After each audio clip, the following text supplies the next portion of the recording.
The discussion here, and certainly I've been part of it and an advocate of it in a way, is that Canada, the U.S. should seek to have a deeper type of integration with more predictable rules.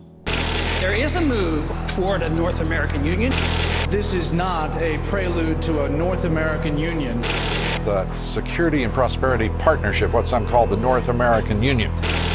It's essentially the centralization of power into fewer hands. What would be the benefits for creating the equivalent of the euro?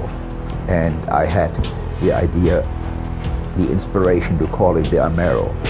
The Amero is the proposed new currency for the North American community. Our country is being defined and shaped by corporations. And the only people who were invited into the room were the largest CEOs of the largest businesses in the three countries.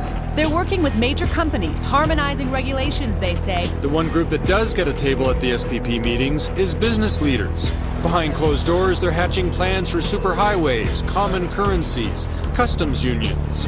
And there's not going to be Canada left in the decade to come. Our economies now are very integrated. Our societies are growing increasingly integrated. What's needed now is a North American idea for all three.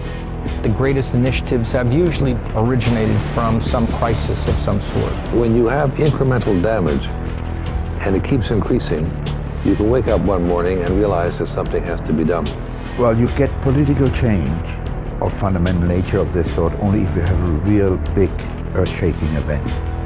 I think the New World Order is emerging, and with it the foundations of a new and progressive era of international cooperation. We need a world of shared global rules, founded on shared global values.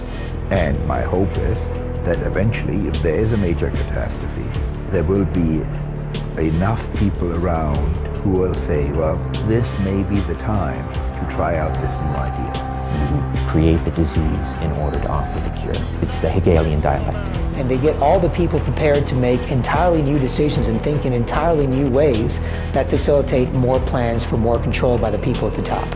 They create order out of the chaos they create, because once you centralize power, then you have total control over the people. I can see an obvious, clear problem with that. Well, the end game is it's not going to stop at the North American Union.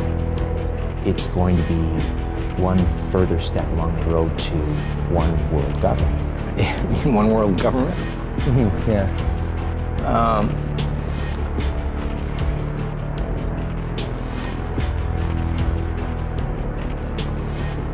I personally think it will come. It will come.